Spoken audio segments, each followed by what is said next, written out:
Esto es América Noticias bajo la dirección general de Carlos Basallo. Comenzamos. Hola, gente buena, ¿cómo les lleva la vida? Al régimen cubano no hay quien le diga lo que dicen que dijo Napoleón o Fernando VII o cualquier otro déspota. Vísteme despacio, que tengo prisa. Crear cadenas de tiendas, de restaurantes, redes de gastronomía ligera, de marcas reconocidas u otras que se creen aquí, que se extiendan por todo el país. Es decir, una MIPIM, una inversión extranjera que quiera hacer una red de restaurantes, de cafetería, hamburguesería, cualquier servicio, se le va a permitir en aras de ampliar los servicios a la población. De igual manera, invitar a franquicias extranjeras de alimentos ligeros, que existen muchas en el mundo, a que puedan invertir en Cuba y también expandir sus cadenas en el territorio nacional. Licitar a empresas estatales extranjeras. Acaban de anunciar 176 medidas económicas con un tono inusualmente urgente, como si el mundo se fuera a acabar. Y entre esas medidas sobresalen, primero, permitir la inversión extranjera cuanto antes, liberalizar la economía planificada socialista sin dilación alguna, la creación inmediata de la banca privada, ampliar rapidito la inversión extranjera en los hoteles, darle mayor peso al mercado y decirle welcome home a una cadena como McDonald's. Ahora, la pregunta que mucha gente se está haciendo a esta hora es, ¿estas medidas serán suficientes para superar la crisis? ¿Cómo va a reaccionar la Casa Blanca? ¿Cómo estimular la inversión extranjera si no hay un marco legal y jurídico?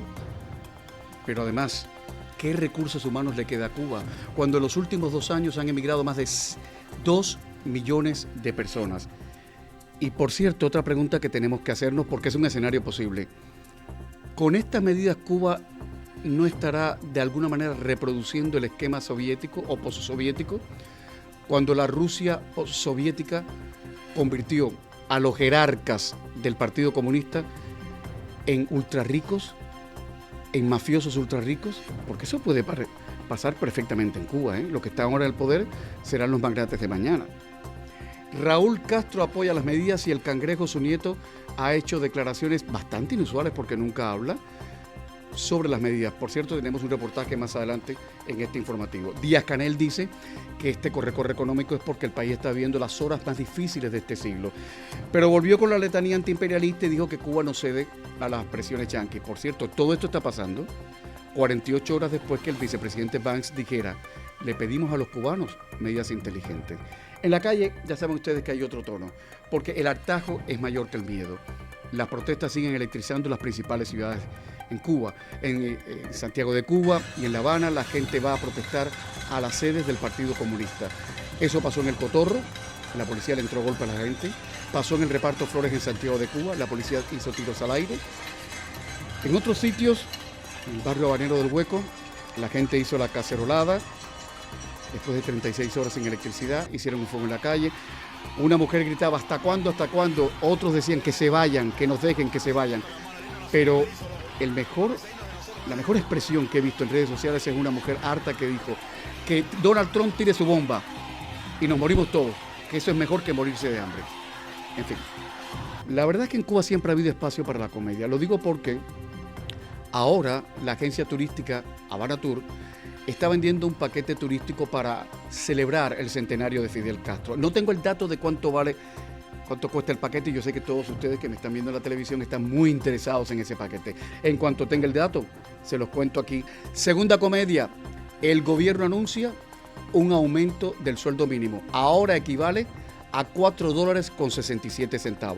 Tercera comedia, la embajada rusa en La Habana ha organizado una comitiva de 8 carros y 6 personas para homenajear al Che Guevara. Y en medio de todo esto, una conocida actriz y locutora cubana se pregunta en redes sociales: ¿quién garantiza que esta vez lo hagan bien? Querida, nadie. Ni el médico chino, como decía mi tía abuela Coloy. Nadie garantiza nada en Cuba.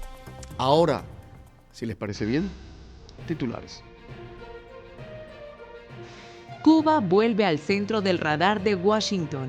J.D. Vance confirma contactos con el régimen. Les contamos. El régimen termina haciendo lo que durante décadas condenó. Cuba abre la puerta a la banca privada. Tenemos la información. En Texas desmantelan red de cubanos acusados de robar millones en diésel. Tenemos la información. Se enfría el frente de guerra. Estados Unidos impulsa una tregua entre Israel y Hezbollah mientras presiona a Irán.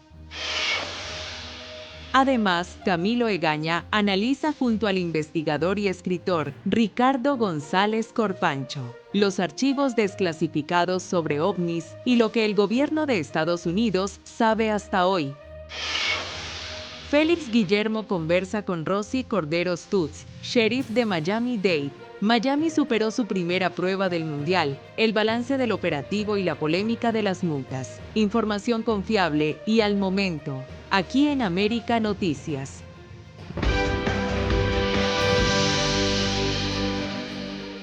Cuba volvió a entrar en el radar de la Casa Blanca. Un día después de las declaraciones del vicepresidente J.D. Vance, crecen las preguntas sobre cuál será el próximo paso de Washington frente al régimen cubano. Durante una entrevista, Vance confirmó que Estados Unidos mantiene contactos con La Habana y aseguró que la economía cubana atraviesa una situación incluso peor que la de Irán. También afirmó que Washington quiere que el pueblo cubano prospere, pero dejó claro que ahora espera ver cambios por parte del régimen antes de responder con nuevas decisiones. Fundamentalmente en Cuba, es un sistema que no ha funcionado. No pueden generar ingresos. Su economía, francamente, probablemente esté en peor estado que la iraní. Está a 145 kilómetros de nuestras costas.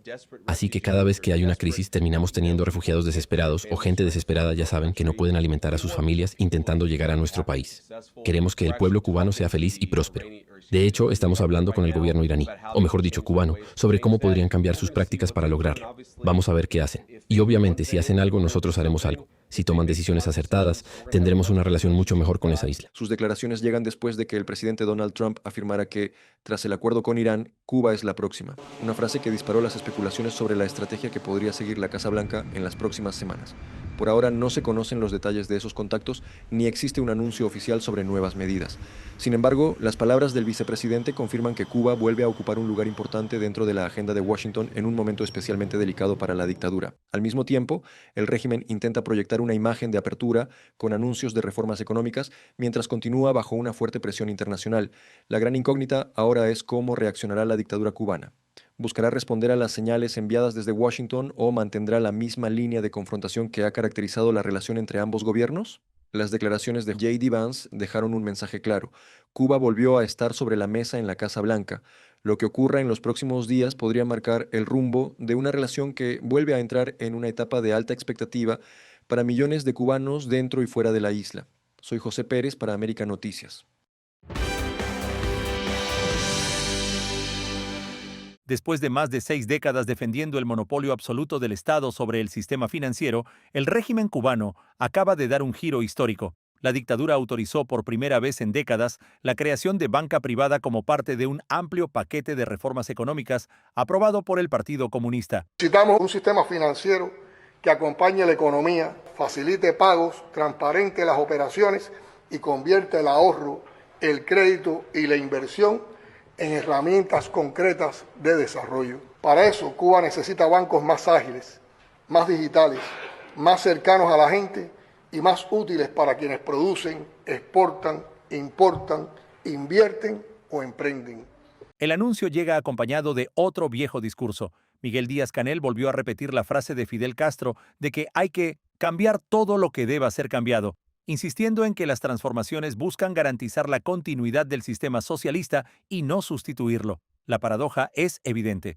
Durante décadas, la banca privada, la expansión del mercado y muchas de las medidas que ahora se anuncian fueron calificadas por el propio régimen como expresiones del capitalismo que Cuba decía combatir. Hoy esas mismas herramientas son presentadas como indispensables para intentar rescatar una economía al borde del colapso. El paquete también contempla una mayor participación del sector privado, nuevas formas de inversión y cambios en el sistema financiero. Todo ocurre en medio de una severa crisis económica, con apagones, escasez de combustible, caída de la producción y una fuerte presión internacional sobre el régimen. La gran pregunta ahora es si estas medidas llegan a tiempo, porque el desafío para la dictadura ya no parece ser convencer a los economistas de que las reformas son necesarias.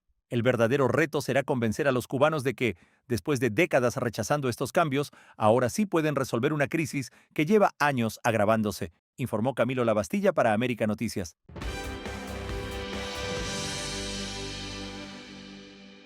que Cuba y su gobierno revolucionario siempre han estado dispuestos a sostener una relación cordial, una relación de respeto. Por primera vez, uno de los hombres más poderosos y más herméticos del círculo de la familia Castro decidió hablar públicamente. Raúl Guillermo Rodríguez Castro, conocido como El Cangrejo, nieto de Raúl Castro, concedió una entrevista para defender el paquete de 176 medidas económicas con las que el régimen intenta enfrentar la peor crisis que ha vivido Cuba en décadas. En su intervención, aseguró que las reformas buscan modernizar la economía, atraer inversiones y abrir nuevas oportunidades de negocio, al tiempo que insistió en que Cuba quiere una relación normal con Estados Unidos, aunque sin renunciar al sistema político vigente.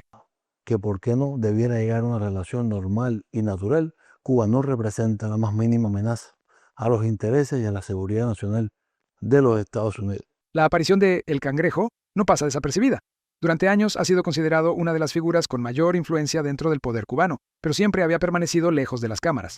Que ahora salga a defender personalmente las reformas es interpretado por muchos analistas como una señal de la enorme presión que enfrenta la cúpula del régimen ante el colapso económico, la falta de divisas y el creciente descontento social. Mientras el régimen intenta vender una imagen de apertura económica, millones de cubanos siguen enfrentando apagones, escasez de alimentos, inflación y una crisis que no da tregua. Y ahora, por primera vez, hasta los miembros más protegidos de la familia Castro salieron a dar la cara para intentar convencer al mundo de que el modelo todavía tiene futuro, informó Enrique López para América Noticias.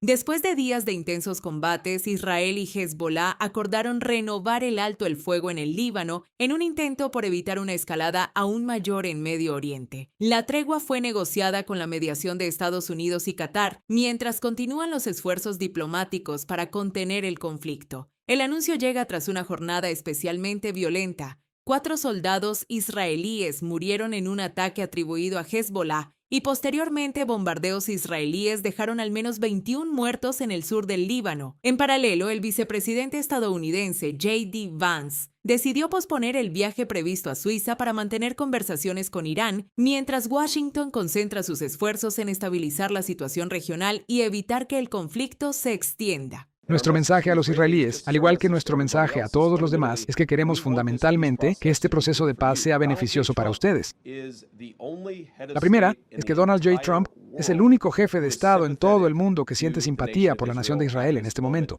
Y resulta que también es el jefe de Estado de la superpotencia mundial.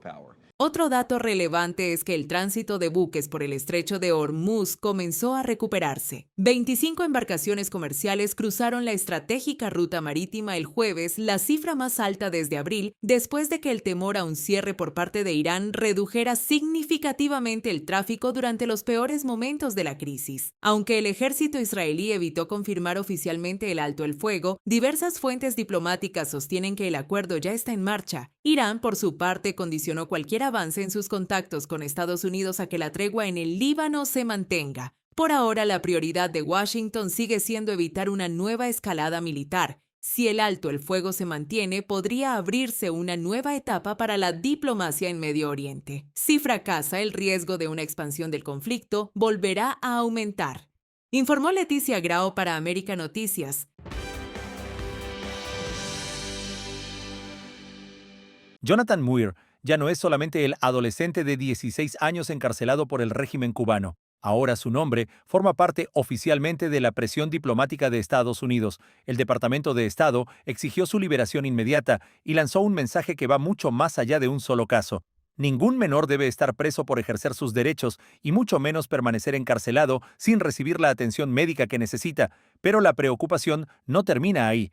Mientras Washington reclama su libertad, familiares denuncian que Jonathan continúa recluido en una prisión de máxima seguridad para adultos, donde su estado de salud sigue deteriorándose. El adolescente padece varias condiciones médicas que requieren tratamiento especializado y la Comisión Interamericana de Derechos Humanos ya advirtió que su vida y su integridad enfrentan un riesgo de daño irreparable. Sin embargo, Jonathan es apenas el rostro más visible de una realidad mucho mayor. Cuba acaba de romper su propio récord con 1.281 presos políticos, la cifra más alta registrada por organizaciones independientes. Entre ellos hay 34 personas que fueron detenidas siendo menores de edad, 147 mujeres y 449 presos con enfermedades graves, muchas de ellas agravadas por las condiciones de encarcelamiento o por la falta de atención médica. Además, 6 presos políticos han muerto bajo custodia del régimen desde 2023.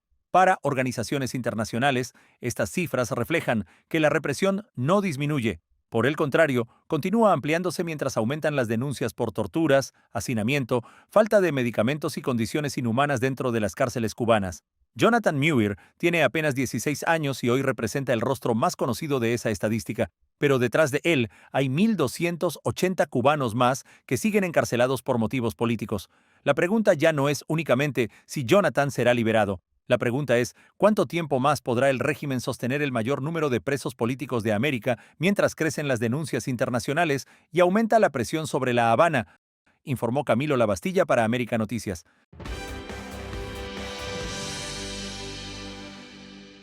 Cae otra red de cubanos, acusada de robar millones en diésel. Una investigación que llevaba meses en marcha terminó con un duro golpe contra una presunta organización dedicada al robo de combustible en Texas. 5 personas fueron arrestadas, 4 de ellas de nacionalidad cubana, acusadas de integrar una red que habría provocado pérdidas millonarias mediante el robo sistemático de diésel utilizando tecnología para clonar tarjetas de pago. Los detenidos fueron identificados como Jael Díaz Morejón, Adriana Castillo Oliveros, Noel Peña Rodríguez y Carlos Virgilio López Cova, todos ciudadanos cubanos, además de Betsy Santiesteban López, de nacionalidad mexicana. Todos enfrentan cargos relacionados con delincuencia organizada. Según la investigación, la banda instalaba dispositivos conocidos como skimmers en estaciones de servicio frecuentadas por camiones de carga. Con esos equipos, robaban la información de las tarjetas utilizadas por los transportistas y luego fabricaban tarjetas falsas para extraer miles de galones de diésel sin pagar un solo dólar.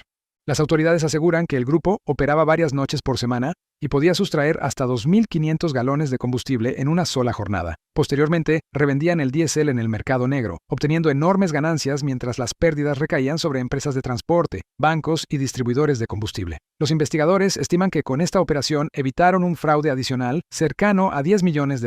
Además, durante los allanamientos, agentes de ICE retuvieron a 2 personas por presuntas violaciones migratorias. Pero hay un dato que llama especialmente la atención. Este caso se suma al desmantelamiento de otras redes delictivas integradas por ciudadanos cubanos dedicadas también al robo de combustible en Texas. Apenas en abril, otros 3 cubanos fueron arrestados por un esquema similar y en 2024, otro ciudadano cubano fue condenado a 50 años de prisión por dirigir una operación de robo de combustible que operó en varios condados del estado. Para las autoridades, estas organizaciones han evolucionado hacia estructuras cada vez más sofisticadas, utilizando fraude tecnológico, falsificación de tarjetas y redes clandestinas de distribución para mover millones de dólares. Texas está enviando un mensaje contundente. El robo de combustible ya no se investiga como un simple fraude, sino como crimen organizado, y quienes participen en estas redes se exponen a largas condenas de prisión y en muchos casos también a consecuencias migratorias. Soy Enrique López para América Noticias.